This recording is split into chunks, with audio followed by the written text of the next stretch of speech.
हरे कृष्णा। ओम अज्ञानतिमिरान्धस्य ज्ञानाञ्जनशलाकया चक्षुरुन्मीलितं येन तस्मै श्रीगुरुवे नमः। हरे कृष्णा। मथुरा के पश्चिम में 23 किलोमीटर की दूरी पर स्थित गोवर्धन पर्वत भगवान श्री कृष्ण की दिव्य लीलाओं का केंद्र है।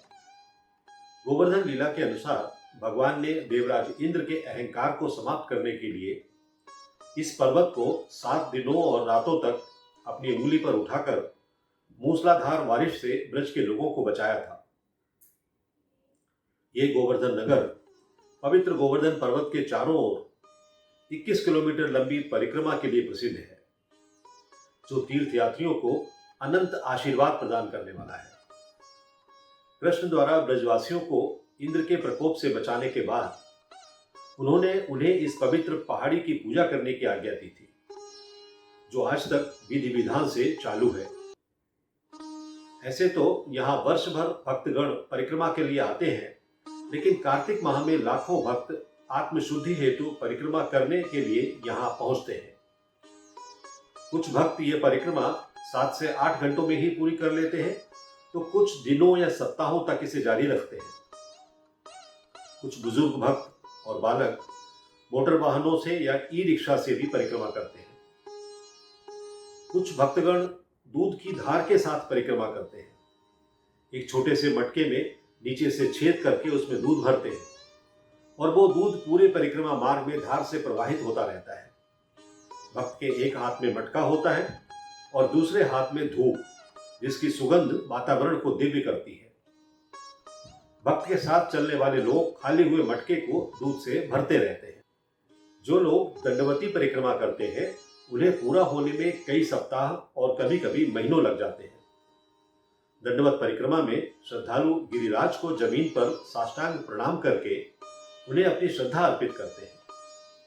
भक्त उस स्थान को चिन्हित करता है जहां भक्त के हाथों की उंगलियां साष्टांग प्रणाम करते समय जमीन को छूती हैं।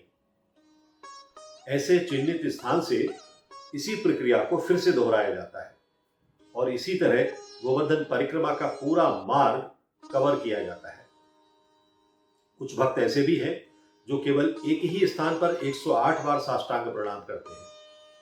इस तरह वे 108 बार दंडवत परिक्रमा करते हैं और उन्हें पूरे पर्वत की परिक्रमा करने में महीनों या वर्षों तक लग जाते हैं। गर्भ संहिता में गोवर्धन पर्वत की वंदना करते हुए इसे वृंदावन में विराजमान और वृंदावन की गोद में निवास करने वाला गोलोक का मुकुटमणि कहा गया है। पौराणिक मान्यता के अनुसार श्री गिरिराज जी को पुलस्त्य ऋषि द्रोणाचल पर्वत से ब्रज में लाए थे। दूसरी मान्यता यह भी है कि जब राम सेतुबंध का कार्य चल रहा था, तो हनुमान जी इस पर्वत को उत्तराखंड से ला रहे थे, लेकिन तभी देववाणी हुई कि सेतुबंध का कार्य पूर्ण हो गया है। तो ये सुनकर हनुमान जी इस पर्वत को ब्रज में स्थापित कर दक्षिण की ओर पुनः लौट गए। पौराणिक उल्लेखों के अनुसार भगवान कृष्ण के काल में ये अत्यंत हरा भरा और रमणीक पर्वत था। इसमें अनेक गुफाएं थीं, कंदराएं थीं और उनसे शीतल जल के अनेक झरने झरा करते थे। उस काल के ब्रजवासी उसके निकट अपनी गायें चराया करते थे, अतः वे उक्त पर्वत को बड़ी श्रद्धा की दृष्टि से देखते थे। भगवान श्री कृष्ण ने इंद्र की परंपरागत पूजा बंद कर गोवर्धन की पूजा ब्रज में प्रचलित की थी, जो उसकी उपयोगिता के लिए ब्रजवासियों का आभार था। गोवर्धन के महत्व की सर्वाधिक महत्वपूर्ण घटना यह है कि यह भगवान कृष्ण के काल का एकमात्र स्थिर रहने वाला चिन्ह है। उस काल का दूसरा चिन्ह यमुना नदी भी है, लेकिन उसका प्रवाह लगातार परिवर्तित होने से उसे स्थायी चिन्ह नहीं कहा जा सकता। इस पर्वत की परिक्रमा के लिए समूचे विश्व से कृष्ण भक्त, वैष्णवजन और वल्लभ संप्रदाय के लोग आते हैं। यहाँ गोरोचन, धर्मरोचन, पापमोचन और ऋणमोचन ये 4 कुंड हैं तथा भरतपुर नरेश की बनाई हुई छतरियां तथा अन्य सुंदर इमारतें हैं। मथुरा से डी को जाने वाली सड़क गोवर्धन पार करके जहां पर निकलती है, वो स्थान दान घाटी कहलाता है। यहाँ भगवान दान लिया करते थे। यहाँ दान राय जी का मंदिर भी है। गोवर्धन नगर में ही स्थित दानघाटी मंदिर के विषय में एक बड़ा रोचक प्रसंग आता है। इस प्रसंग के अनुसार एक दिन कृष्ण के नेतृत्व में सभी ग्वालों ने निश्चित किया कि पर्वत के इस छोर पर जो घाटी वाला सकरा इलाका है, वहां से निकलने वाली सभी गोपियों से टैक्स वसूला जाए। इसलिए सुबह सुबह सभी ग्वाल वाल रास्ता रोक कर वहां बैठ गए और गोपियों के निकलने की प्रतीक्षा करने लगे।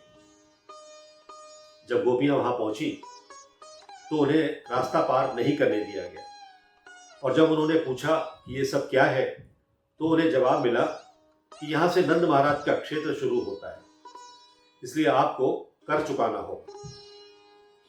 गोपियों ने इसका विरोध किया और कहा कि पहले तो ऐसा कभी नहीं होता था। तब ग्वालों ने कहा कि आप लोग वृषभानु महाराज के क्षेत्र से हैं और अब नंद महाराज के क्षेत्र में प्रवेश कर रही हैं, तो कर तो चुकाना ही पड़ेगा। तब एक वरिष्ठ ग्वालिन ने आकर बीच का रास्ता निकाला कि आज हम सबको जाने दीजिए, हम तो रोज आती हैं, कल आकर आपका कर जरूर चुका देंगी। कृष्ण और उनके साथियों ने इस बात पर सहमति दिखाई और उस दिन उन्हें जाने दिया। अब दूसरे दिन सभी गोपियों ने योजना बनाकर उन सबको एक ऐसे स्थान पर बुलाया जहां प्रवेश और निकास द्वार बहुत ही सकरा था। गोपियां समय से पहले ही वहां आकर पेड़ों पर चढ़कर बैठ गई और कृष्ण की टोली का इंतजार करने लगी।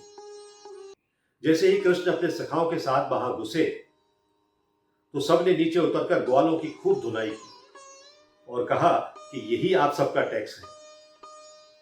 कृष्ण ने जब यह देखा तो वे सबसे पहले वहां से भागे और उनके पीछे सभी ग्वाल वाल भी भाग गए। राधा कुंड राधा रानी के पवित्र स्थान के रूप में जाना जाता है। उन्होंने कृष्ण को कहा था कि वो धर्म के प्रतीक बैल का वध करके अपवित्र हो गए हैं। उन्होंने प्रस्ताव दिया कि वो तीनों लोकों की पवित्र नदियों में स्नान कर खुद को शुद्ध कर सकते हैं। तब श्री कृष्ण ने कहा कि उन्हें सभी स्थानों पर जाकर स्नान करने की क्या आवश्यकता है, वो सभी पवित्र नदियों का जल यहीं ले आएंगे। और ऐसा कहकर उन्होंने अपनी एड़ी को जोर से जमीन पर मारा और तुरंत वहां एक कुंड बन गया और जिसमें सभी पवित्र नदियों का जल प्रवाहित होने लगा। ये कुंड श्याम कुंड है, जिसमें स्नान कर कृष्ण ने राधा रानी और गोपियों का मन रखा। हालांकि भगवान को कोई पाप छू भी नहीं सकता है, फिर भी लीला के अंतर्गत कृष्ण ने यह भी कर दिखाया। इस कुंड में भगवान रात को 12 बजे से कुछ पहले तक स्नान करते रहे। अब कृष्ण ने गोपियों और राधा रानी से भी कहा कि उन्हें भी श्याम कुंड में स्नान कर अपना पाप धो लेना चाहिए, क्योंकि उन्होंने एक दानव का पक्ष लिया है, भले ही वो एक बैल के रूप में था। राधा रानी और उनकी सखियों ने श्याम कुंड में स्नान करने से मना कर दिया और अपना खुद कुंड बनाने की बात कही। और फिर सभी ने मिलकर अपने कंगनों और चूड़ियों से खोदकर एक कुंड बनाया और उसमें मानसी गंगा का जल भरकर स्नान किया। कृष्ण के इशारे पर सभी पवित्र नदियों के जल के एक प्रतिनिधि ने श्याम कुंड के जल को भी राधा कुंड में मिलाने का आग्रह किया, जिसे राधा रानी ने स्वीकार कर लिया और फिर श्याम कुंड और राधा कुंड का जल एक हो गया। ये दोनों कुंड एक दूसरे से सटे हुए हैं। यहां हम इन दोनों कुंडों के विषय में संक्षेप में बता रहे हैं, क्योंकि ये गोवर्धन परिक्रमा का एक अंश है। लेकिन आप राधा कुंड और श्याम कुंड की कथा विस्तार से जानने के लिए श्री राधा कुंड का अवतरण नामक हमारे वीडियो को अवश्य देखें। राधा कुंड से लगभग 25 मिनट चलने के बाद आती है एक और राधा और कृष्ण की दिव्य लीला स्थली, जिसका नाम है कुसुम सरोवर। ये वो स्थान है जहां गोपियां आकर कृष्ण के लिए पुष्प चुनती हैं। कुसुम का अर्थ है पुष्प। चैतन्य चरितामृत में कहा गया है कि महाप्रभु राधा कुंड के बाद सुमन सरोवर पर पहुंचे। ये वही आज का कुसुम सरोवर है। कुसुम या सुमन एक ही अर्थ है, अर्थात पुष्प। कुसुम सरोवर में पुष्पों के बहुत ही सुंदर बागान हुआ करते थे। और कृष्ण वहां कभी कभी आया करते थे, परंतु राधा रानी और उनकी सखियां यहां हमेशा आती थी पुष्पों को चुनने के लिए। गोपियां पहले यहां आकर फूल चुनती थी और उनसे कृष्ण के लिए सुंदर हार बनाती थी और फिर राधा कुंड जाकर कृष्ण को मिला करती थी। आगे बढ़ने से पहले यहाँ की एक लीला का वर्णन करते हैं। एक दिन राधा रानी यहाँ फूल चुन रही थी, तो वहां एक ऐसा फूल था जो राधा रानी की पहुंच से ऊपर था। वो कई बार उसे पकड़ने के लिए कूदी भी, लेकिन उसे पा नहीं सकी। जब जब वो कूदती तो उनके पैरों की पायलें और हाथों के कंगन रुनझुन कर बज रहे थे। कृष्ण नजदीक के एक पेड़ पर बैठे ये सब दृश्य देख रहे थे। इसलिए जब राधा रानी दूसरे फूल चुनने के लिए मुड़ी तो कृष्ण उस पेड़ पर चढ़ गए और उस डाल को अपने पैर से दबाकर नीचे कर दिया ताकि वो राधा रानी की पकड़ में आ जाए। राधा रानी फिर से जब मुड़ी तो उन्होंने देखा कि वाह, ये क्या बात है, पूरी की पूरी डाली नीचे की ओर झुकी हुई है। उस सुंदर फूल को तोड़ने का लोभ वो बर्दाश्त नहीं कर सकी और उन्होंने थोड़ा सा उचक कर उस डाली को पकड़ लिया। तभी कृष्ण ने शरारत की और अपना पैर डाली से हटा लिया और डाली फिर से ऊपर हो गई और राधा रानी हवा में लटक गई। पूरा ब्रज क्षेत्र राधा और कृष्ण की इस तरह की दिव्य लीलाओं से भरा हुआ है। गोवर्धन नगर में अपनी तरह का सबसे बड़ा मानसी गंगा कुंड एक ऐसा धार्मिक स्थल है जिसकी लोकप्रियता गंगा नदी से कम नहीं है। गोवर्धन में स्थित मानसी गंगा कुंड गोवर्धन परिक्रमा के तीर्थ यात्रा मार्ग का एक बहुत ही महत्वपूर्ण हिस्सा है। गोवर्धन परिक्रमा इस तीर्थ स्थल पर शुरू और समाप्त होती है। मान्यताओं के अनुसार भक्तों द्वारा कुंड के पानी में एक पवित्र स्नान सभी पापों से पवित्र कर देता है। हर साल दिवाली के शुभ अवसर पर मिट्टी के दियों को इस लोकप्रिय कुंड के पानी में एक अनुष्ठान के रूप में तैरते हुए देखा जा सकता है। वर्तमान में मानसी गंगा का एक मंदिर भी है जो ब्रह्मकुंड के समीप स्थित है। मंदिर मानसी देवी को समर्पित है जो ब्रज क्षेत्र की 4 प्रमुख देवियों में से एक है। अन्य पाटलेश्वरी देवी, वृंदा देवी और योग माया देवी है। गोवर्धन में इस पर्यटक स्थल की उत्पत्ति एक दिलचस्प कहानी समेटे हुए है, जिसमें एक बार भगवान कृष्ण को मारने के लिए कंस द्वारा एक दानव भेजा गया था।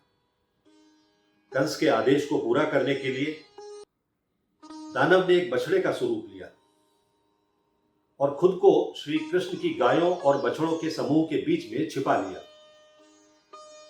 जब भगवान कृष्ण को दानव के बारे में पता चला तो उन्होंने उसे मार दिया। यद्यपि जिस समय उन्होंने उसे मारा उस समय दानव एक बछड़े के रूप में था, जिसे हिंदू धर्म में पवित्र माना जाता है। उसी के परिणाम स्वरूप भगवान कृष्ण के सहकर्मी मित्रों ने उनके साथ रहने से इनकार कर दिया और उनसे कहा कि वो गंगा नदी के पवित्र जल में स्नान करें और बछड़े को मारने के पाप का प्रायश्चित करें। कृष्ण को ब्रज छोड़ने की इच्छा नहीं थी, तो भगवान कृष्ण ने ध्यान किया और उसके फलस्वरूप गंगा ने गोवर्धन पहाड़ी के चरणों के पास खुद को मानसी गंगा के रूप में प्रकट किया। तत्पश्चात कृष्ण ने अपने सखाओं की संतुष्टि के लिए मानसी गंगा के पवित्र जल में स्नान किया। एक और किंवदंती है जो गोवर्धन में इस लोकप्रिय पवित्र कुंड की उत्पत्ति को व्यक्त करती है। एक बार भगवान कृष्ण के पालक माता पिता गंगा नदी के पवित्र जल में स्नान करना चाहते थे, लेकिन वे ब्रज के क्षेत्र को छोड़कर बाहर जाने के लिए तैयार नहीं थे। ये जानने के बाद भगवान कृष्ण ने अपने माता पिता को खुश करने के लिए मानसी गंगा प्रकट की और इस तरह से मानसी गंगा कुंड अस्तित्व में आया। मानसी गंगा के बारे में यह भी मान्यता है कि भगवान कृष्ण ने अपनी बांसुरी से खोदकर इस गंगा का प्राकट्य किया था। मानसी गंगा के प्राकट्य के बारे में अनेक कथाएं हैं। यह भी माना जाता है कि इस गंगा को कृष्ण ने अपने मन से प्रकट किया था, इसीलिए इसे मानसी कहा जाता है। मानसी गंगा के बारे में ऐसा भी कहा जाता है कि राधा रानी और कृष्ण यहाँ पर नौका विहार करते थे। ये भगवान कृष्ण की लीला स्थली है। यहाँ भक्तों को भरोसा है कि इस पवित्र मानसी गंगा कुंड में डुबकी लगाने से उनके सभी पाप दूर हो जाएंगे। गोवर्धन से लगभग 4 किलोमीटर की दूरी पर चतीपुरा स्थित है, जहाँ श्रीनाथ जी के मुखार बिंद का एक अत्यंत पूजनीय तीर्थ स्थल स्थित है। यहाँ प्रतिदिन सैकड़ों भक्तों द्वारा दर्शन किया जाता है। मंदिर भगवान कृष्ण के एक अन्य रूप भगवान श्रीनाथ जी को समर्पित है। देश के विभिन्न कोनों से भक्त इस मंदिर में आते हैं और श्रीनाथ जी को अपनी प्रार्थना और पवित्र प्रसाद चढ़ाते हैं। परिक्रमा मार्ग में पड़ने वाले अन्योर गांव के बाईं ओर 2 किलोमीटर की दूरी पर चंद्र सरोवर स्थित है।